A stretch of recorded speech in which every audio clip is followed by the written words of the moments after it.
Saudara perhatikan tema dari khotbah hari ini.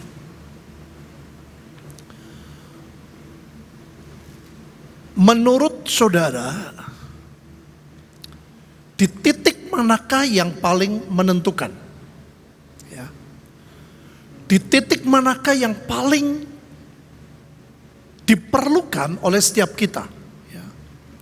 Ada orang yang melihat Tuhan, melihat malaikat, melihat penglihatan yang dari Tuhan. Bahkan orang itu mendengar jelas apa yang Tuhan sampaikan. Mendengar apa yang siapapun yang Tuhan pakai untuk menyampaikan. Bisa malaikat, bisa Tuhan sendiri, Roh Kudus, bisa hamba Tuhan, bisa manusia biasa. Bahkan level yang ketiga, merasakan betul-betul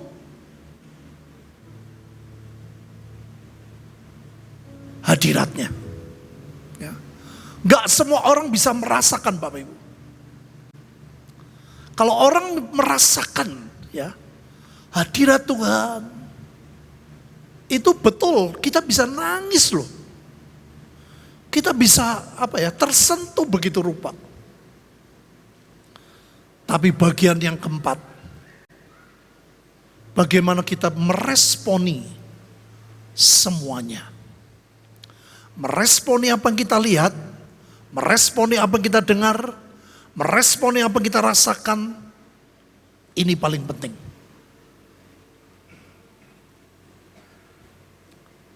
Contoh, saudara dalam perjanjian lama, nah, ini awal yang membuat manusia semua jatuh dalam dosa.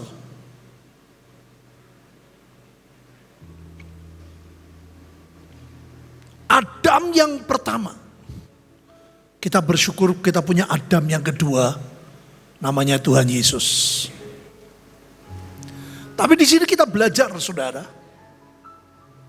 Adapun ular ialah yang paling cerdik dari segala binatang di darat yang dijadikan Tuhan Allah. Ular itu berkata kepada perempuan itu, tentulah Allah berfirman, semua pohon dalam taman ini jangan kamu makan buahnya, bukan? Jadi Adam dan Hawa itu mendengar suara Tuhan, audible, bukan ketok-ketokan. Real. Bahkan ular mengingatkan.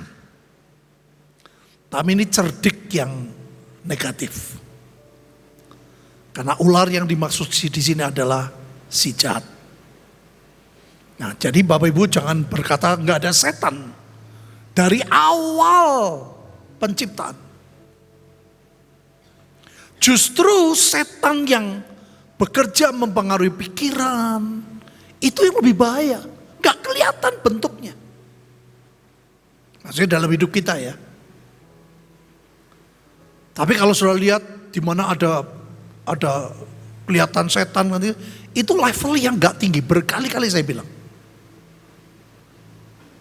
Coba perhatiin ya. Pada waktu perempuan itu melihat buah, pohon baik dan jahat. Bahwa buah pohon itu baik, ya pertama untuk dimakan, sedap kelihatannya. Jadi nggak ada Bapak Ibu kalau tipu daya setan yang tidak sedap kelihatannya. Lagi pula pohon itu menarik hati, coba lihat, karena memberi pengertian. Ini kita dalam sikon yang sedang tidak mudah. Bapak Ibu ada banyak tawaran, ada banyak pikiran-pikiran. Belum tentu itu dari Tuhan.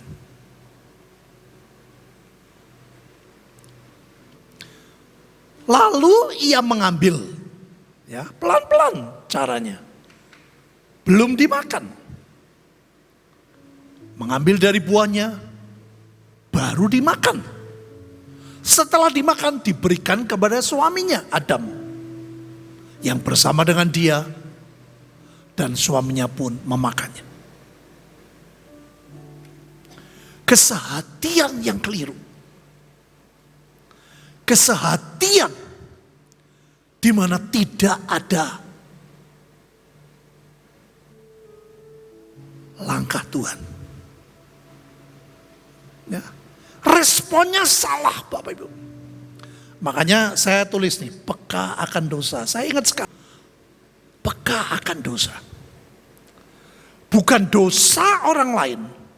Bukan dosa istri kita, suami kita, orang tua kita, anak, menantu, mertua, kakak, adik, teman. Tapi peka akan dosanya. Waktu itu beliau menjelaskan, orang kalau peka, yang diperlukan kalau Tuhan berkata, kamu jangan ke kiri ya. Begitu jalan kita ke kiri sedikit aja, sudah gak enak. Itu lebih baik daripada saudara dengar, jangan ke kiri. Tapi kita geblas terus. Lebih baik Tuhan berikan perasaan yang gak enak. Aduh Tuhan, aku gak mau kalau ke kiri gak ada Engkau. Kan barang siapa mengikut aku, ia harus menyangkal dirinya. Kalau saudara gak mau ikut Tuhan, itu gak ada masalah. Di tengah situasi yang seperti ini, kalau kita ikut langkah Tuhan, percayalah, saudara dan saya dalam perlindungan dan berkat Tuhan.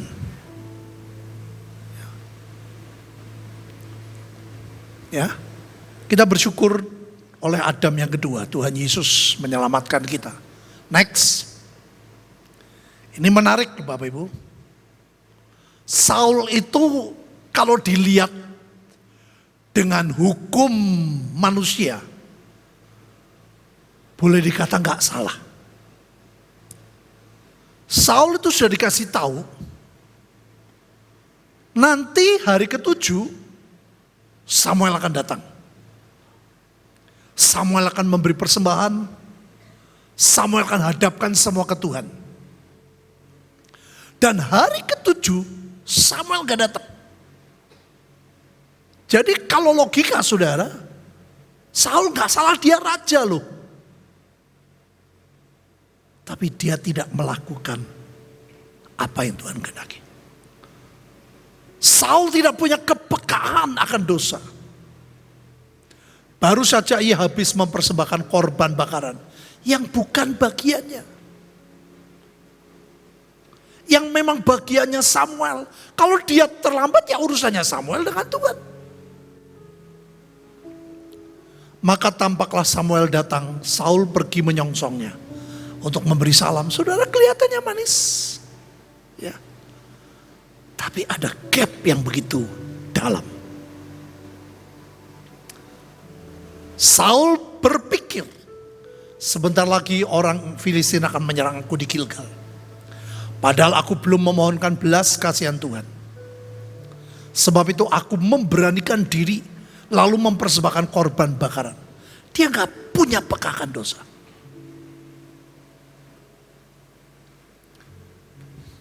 Sudah ngerti itu bagiannya Samuel. Makanya ini saudara kita harus tahu ya. Hamba Tuhan minggu lalu sampai ngetin. Tongkat estafet itu betul-betul dia yakin ada di tempat kita. Yesaya 60 ayat 7. Yang dipentingkan adalah saudara dan saya. Yakin, percaya. Kita semua berdoa supaya sadek saknyet kita punya segala yang dipersiapkan. Kita punya asrama yang lengkap. Kita punya dapur umum. Yang percaya katakan. Mereka bilang banyak orang susah. Sementara kemuliaannya sedang pudar.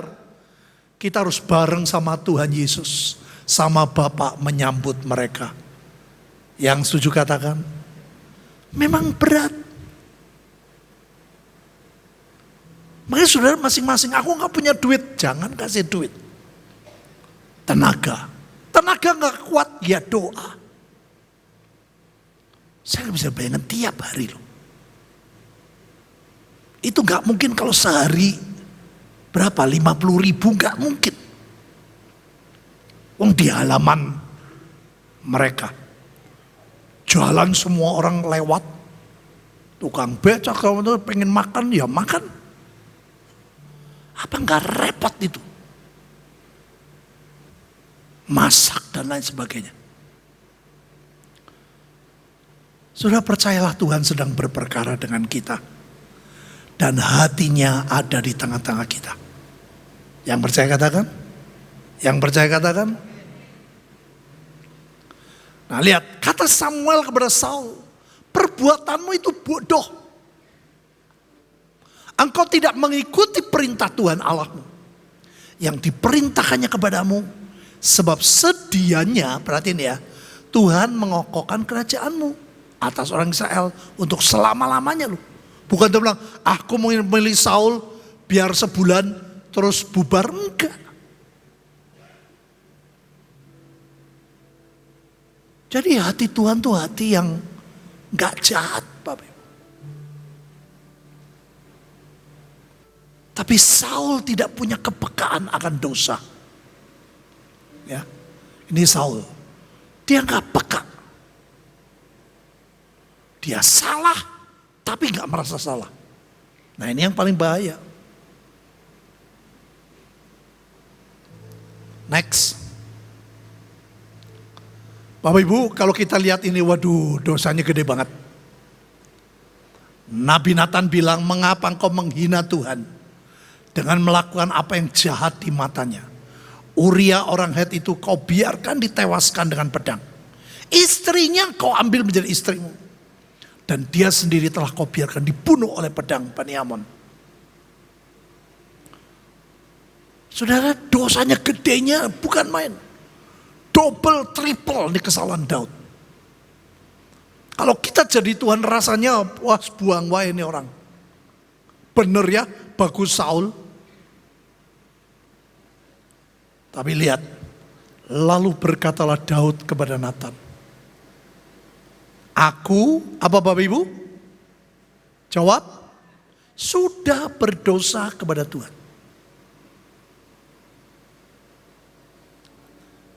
Daud punya kepekaan yang begitu rupa. Dia nggak banyak macam-macam kalau suruh baca tentang Saul. Oke, aku salah ya, tapi kamu begini, kamu harus begini-gini. Hei kamu Nathan, Samuel kamu harus ngikutin saya loh. Aku gini-gini, semua saudara.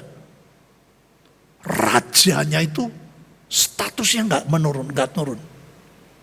Kalau Daud sebagai raja, begitu di hadapan Tuhan dan dia salah, aku berdosa, selesai.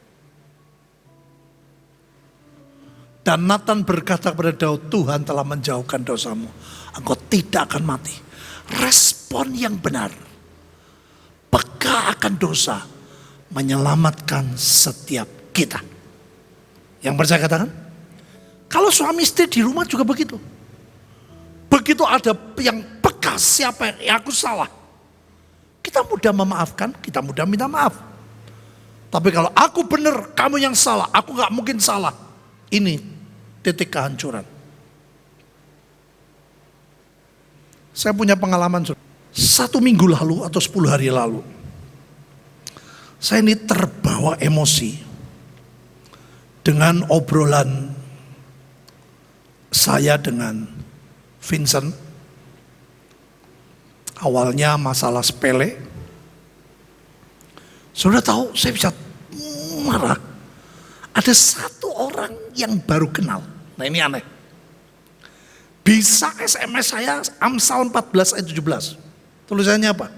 Siapa lekas naik darah berlaku bodoh. Tetapi orang yang bijaksana bersabar. Bayangin. Saya bisa baca itu. Hah? Itu orang baru kenal. Terus dia nyambung lagi. Mirip seperti kayak Pak Samiton dulu. Kalau mau jadi orang besarnya Tuhan, kalahkan kemarahan. Kalau mau ingin jadi orang besarnya Tuhan, Dia kasih ayat lagi satu, lupa. Semua di Amsal. Waduh, saya tahu saudara. Saya langsung minta maaf. Yang Vincent, Gaby, Daviel.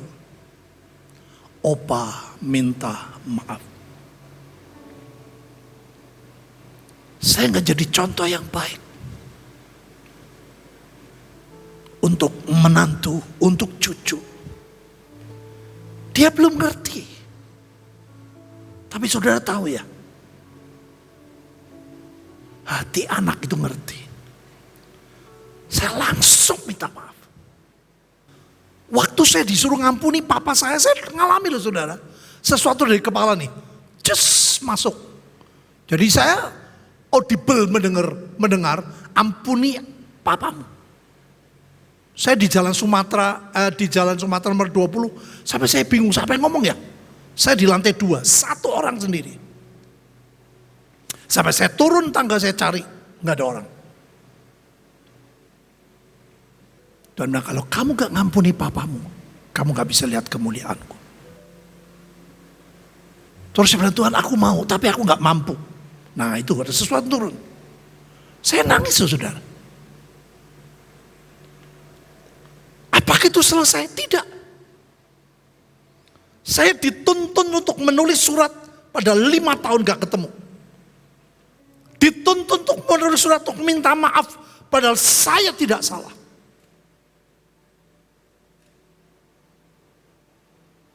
Respon itu perlu kerendahan hati. Ini penting sekali saudara. Jadi yang penting bukan dengar suara Tuhan, lihat Tuhan, merasakan Tuhan. Lebih penting dari itu adalah responnya. Saya bilang gak bisa, saya bilang aku gak mau tulis surat sama papi. Dan surat saya gak dijawab loh. 1 bulan lebih gak dijawab. Sama sekali gak dijawab pada waktu saya pulang ke Tegal dari Bandung.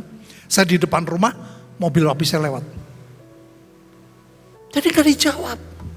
Mana saya tahu perasaan dia seperti apa. Saya bersyukur saya sudah melakukan. Saya bilang, Opa pengen jadi contoh. Untuk menantu, untuk cucu. Makanya ini gak gampang Bapak Ibu, tidak mudah. Rendah hati itu sulit.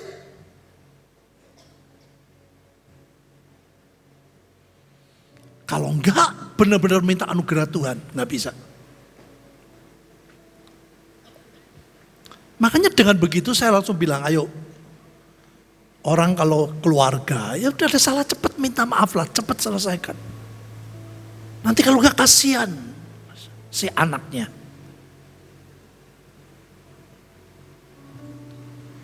Enggak ada kata terlambat untuk merasakan anugerah Tuhan. Yang sepakat katakan, ya ini khotbah-khotbah kayak gini gak mudah Bapak Ibu. Khotbahnya mudah. Tapi hal apa yang disampaikan itu gak mudah. Next. Dalam perjanjian baru, ini contoh Yudas saudara ya. Orang pikir kenapa Tuhan tidak memperingatkan? Oh berkali-kali. Lihat. Ketika mereka sedang makan, Yesus berkata, aku berkata kepadamu, sesungguhnya seorang di antara kamu akan menyerahkan aku. Saya mau tanya, sebetulnya Yudas sudah kerasa belum? Hah? Sudah. Gak sadek saatnya langsung dia pengen serahin Yesus, enggak. Sudah punya pikiran, sudah punya perencanaan. Bapak Ibu lihat teman-teman yang lain, 11 murid yang lain, dengan hati yang sangat sedih berkatalah mereka seorang demi seorang katanya, bukan aku ya Tuhan. Sedih, punya peka. Tapi Yudas gak punya kepekaan. Lihat, Yudas yang hendak menyerahkan dia menjawab, katanya, bukan aku ya Rabi. Bayangin. Jadi jangan bilang, oh Tuhan gak sayang Yudas, siapa bilang? Kata Yesus kepadanya, engkau telah mengatakannya. terang-terangan Tuhan bilang, kamu nih orangnya. Tetap dia jual. Tetap dia tangkap Yesus. Makanya Bapak Ibu, merespon itu sangat tidak mudah. Wah, aku dengar suara Tuhan, aku lihat Tuhan. Wah, aku diuyel-uyel, aku dipeluk. Semuanya bagus, gak salah. Tapi next, respon saudara seperti apa? Yang Tuhan suka adalah cepat menyadari kesalahan. Itu gak mudah. Nah, kita menyadari aku salah Tuhan. Udah jangan ngeyel seperti Saul. Maka Tuhan akan selesai. Tuhan sanggup berubah kutuk jadi berkat. Yang percaya katakan, next. Bapak Ibu, ini serem loh Petrus ini. Dosanya waduh. Mulailah Petrus mengutuk dan bersumpah, lo bayangin. Bukan cuma mengutuk tapi bersumpah, aku tidak kenal orang itu. Saudara bayangin ya, kita ketemu teman aja. Teman itu bilang, oh aku lupa kamu. Kita kesinggung. Betul kan? Apalagi pernah satu kos. Saya tuh kemarin waduh. Hampir saya gak enak saudara. Ketemu orang di rumah makan di Temanggung. Ini, engkau ini, dia ngomong sama saya. Dulu di sekolah bineka ya? Ya.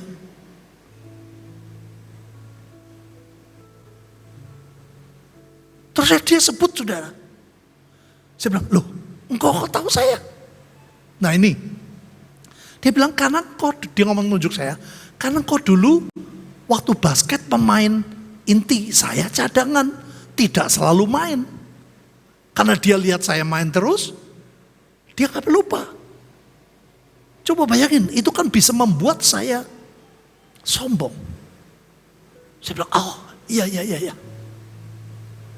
Yang menarik sudah obrolan itu berkata, sekarang saya jadi penginjil. Wow, aku jadi seneng.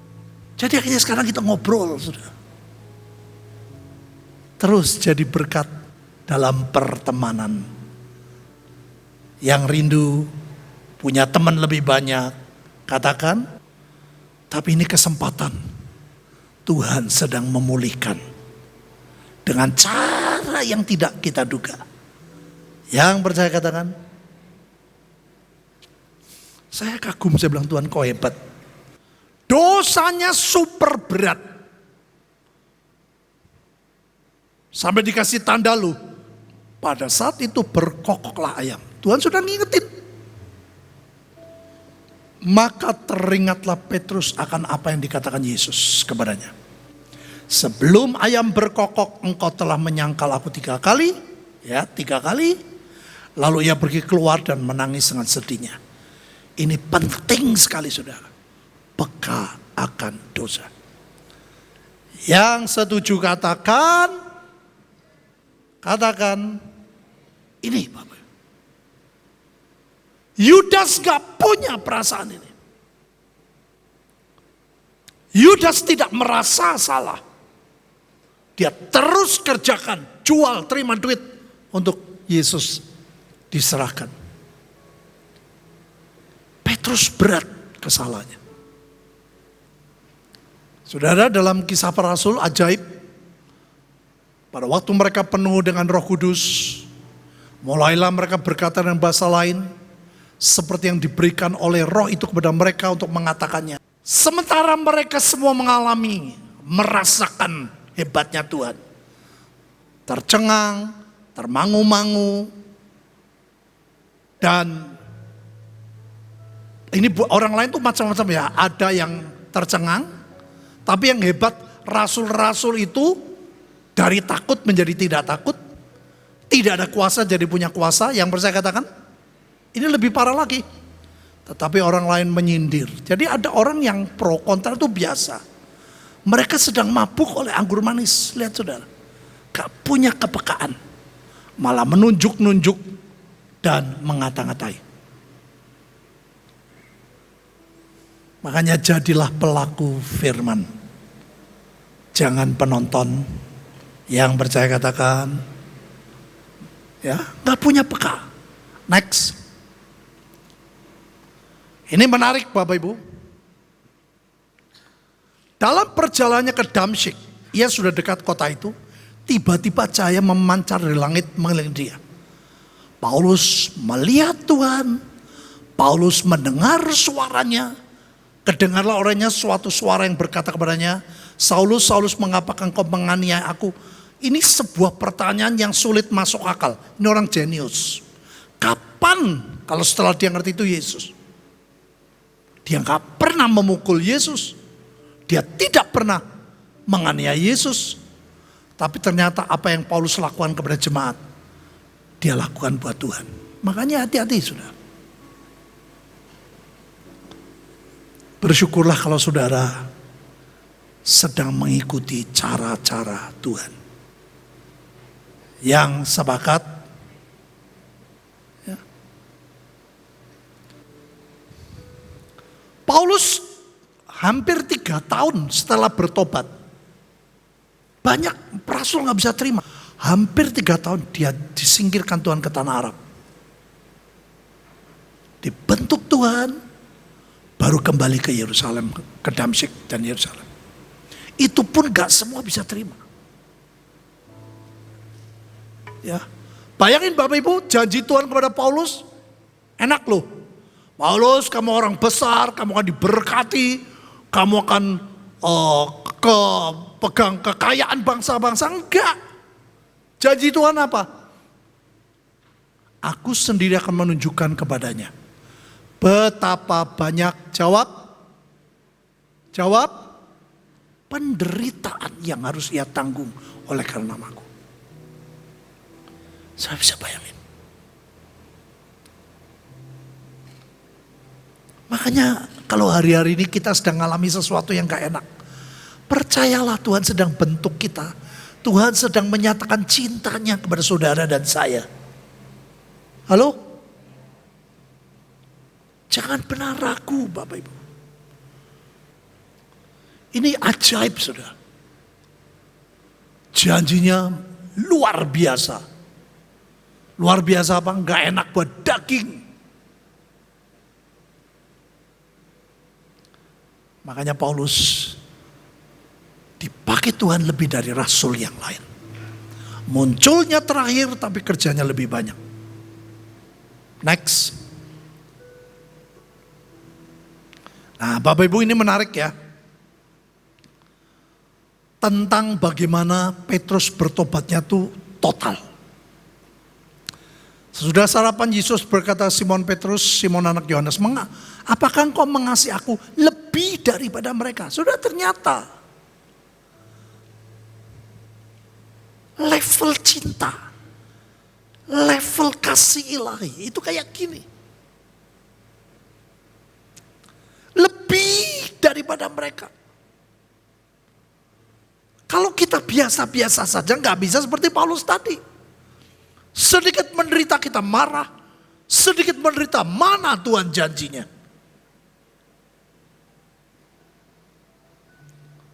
Jawab Petrus, benar Tuhan, engkau tahu bahwa aku mengasihi engkau.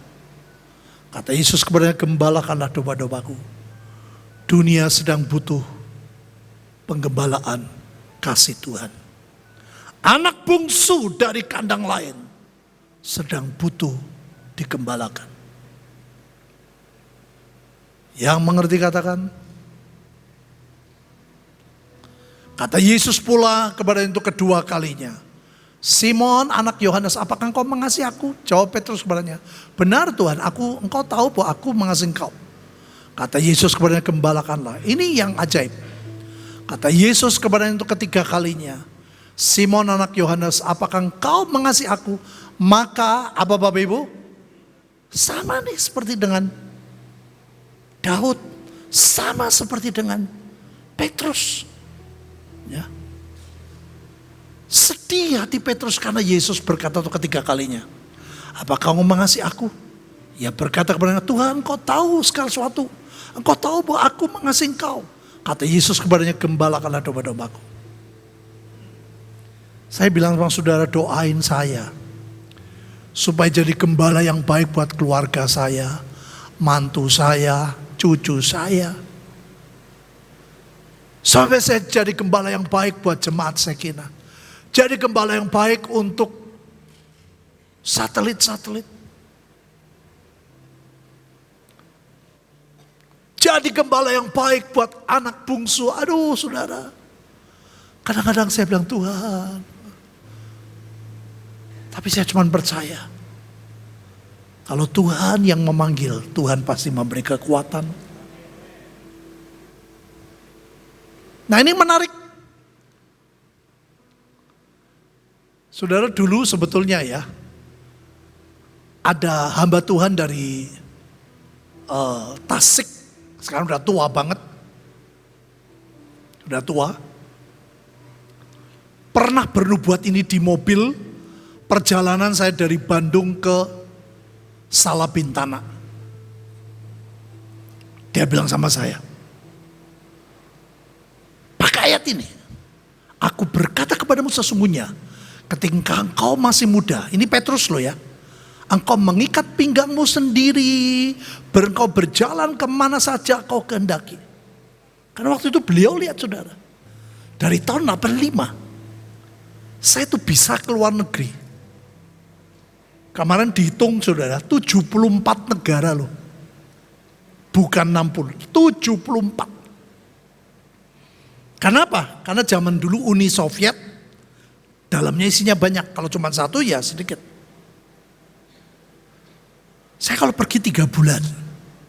3 bulan diundang di Eropa. 3 bulan diundang di Kanada.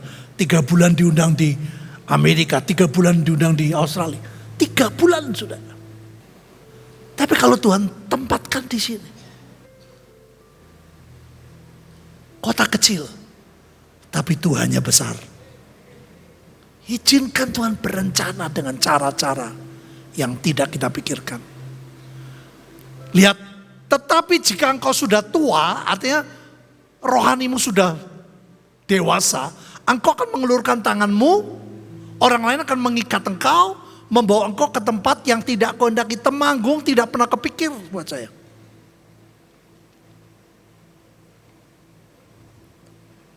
Sampai dulu Toronto aja saya apal jalan-jalan loh saudara.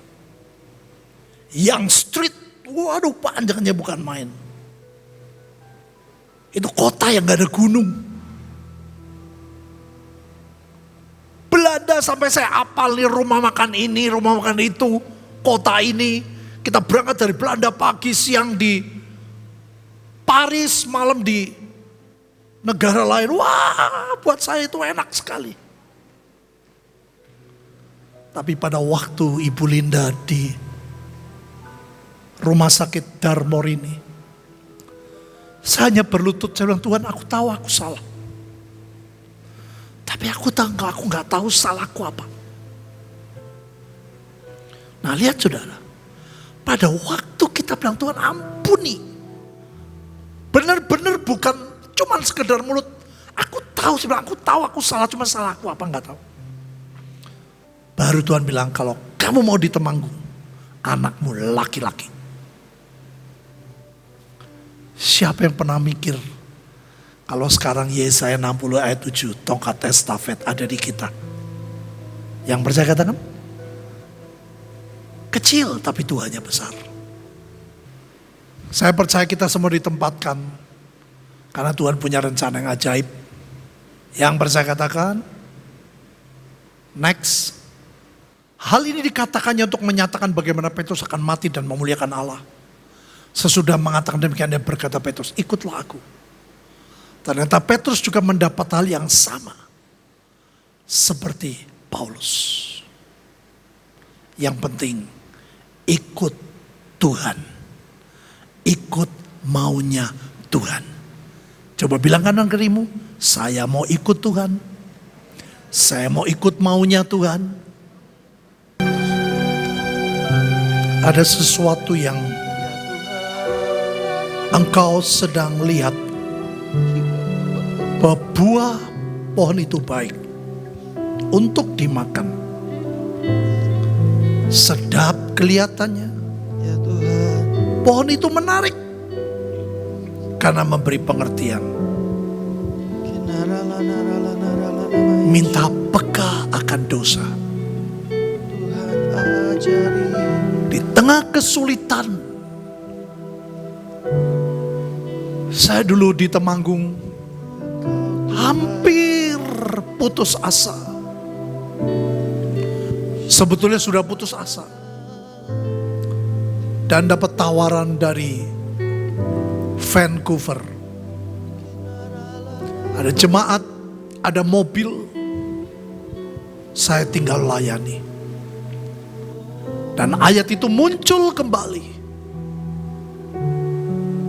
Engkau sudah tua, engkau akan ditempatkan, diikat di tempat yang engkau tidak suka. Dan bersyukur sampai hari ini, semua karena anugerah Tuhan. Dengan anugerah Tuhan kita lewati masa-masa sulit. Dengan anugerah Tuhan kita sama-sama melewati masa yang tidak mudah. Percayalah, kemuliaannya akan menjadi nyata. Kegelapan menutupi bumi, kekelaman menutupi bangsa-bangsa. Inilah waktunya terang Tuhan bercahaya. Katakan bersama saya, Tuhan Yesus, berikan kepadaku dan keluargaku peka akan dosa. Dosa untuk diri sendiri, bukan untuk orang lain. Aku percaya Tuhan melindungi kami. Tuhan selalu memberi jalan keluar. Seringkali tidak tergesa, tapi tepat pada waktunya. Biar berkat Abraham, Ishak dan Israel betul-betul nyata dalam hidup kita. Amin. Semua janji-janjinya dikenapi dengan maksimal dalam hidup kita. Roh kita jadi kuat, jiwa kita sehat, keluarga kita harmonis, tubuh disembuhkan, ekonomi diberkati, transfer of wealth terjadi untuk kita bisa menolong banyak orang miskin dan pekerjaan Tuhan tanpa kendala. Terimalah berkat ini demi nama Bapa, Putra dan Roh Kudus, nama di atas segala nama, Tuhan Yesus Kristus. Yang menerima dan percaya katakan amin. Amin.